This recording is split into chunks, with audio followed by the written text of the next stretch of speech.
মঙ্গল শোভাযাত্রার নাম পরিবর্তন করে বর্ষবরণ আনন্দ শোভাযাত্রা রাখায় ইউনেস্কোর স্বীকৃতি ধরে রাখতে নতুন করে আবেদন ও অনুমোদনের প্রয়োজন হবে বলে জানিয়েছে সংস্থাটি। তথ্য জানিয়েছে জাতিসংঘের শিক্ষা, বিজ্ঞান ও সংস্কৃতি সংস্থা ইউনেস্কো।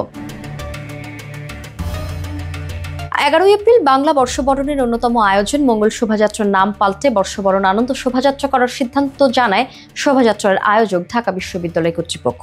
নাম পরিবর্তন নিয়ে সৃষ্টি হয় সমালোচনা ও বিতর্ক। সামাজিক যোগাযোগ মাধ্যমে এর পক্ষে বিপক্ষে যুক্তি দেন অনেকে। 2016 সালে মঙ্গল শোভাযাত্রা অন পহেলা বৈশাখ শিরোনামে অপরিমেয় সাংস্কৃতিক ঐতিহ্য হিসেবে ইউনেস্কোর তালিকাভুক্ত হয়েছিল আয়োজনটি।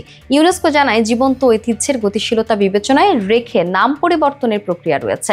তবে এজন্য 24টি দেশের প্রতিনিধি নিয়ে গঠিত ইনটেনজিবল কালচার হেরিটেজ কমিটির অনুমোদন প্রয়োজন হবে বলে সংস্থাটি উল্লেখ করে। এখনো পর্যন্ত মঙ্গল শোভাযাত্রা নাম পরিবর্তনের জন্য কোনো আনুষ্ঠানিক আবেদন করা হয়নি বলে জানিয়েছেন ইউনেস্কোর মুখপাত্র।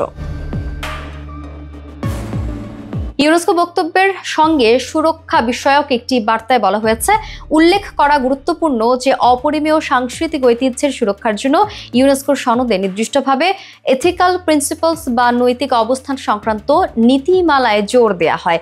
সে অনুযায়ী এ ধরনের জীবন্ত ঐতিহ্য ও এর গতিশীলতার প্রতি শ্রদ্ধা বজায় রাখতে হবে।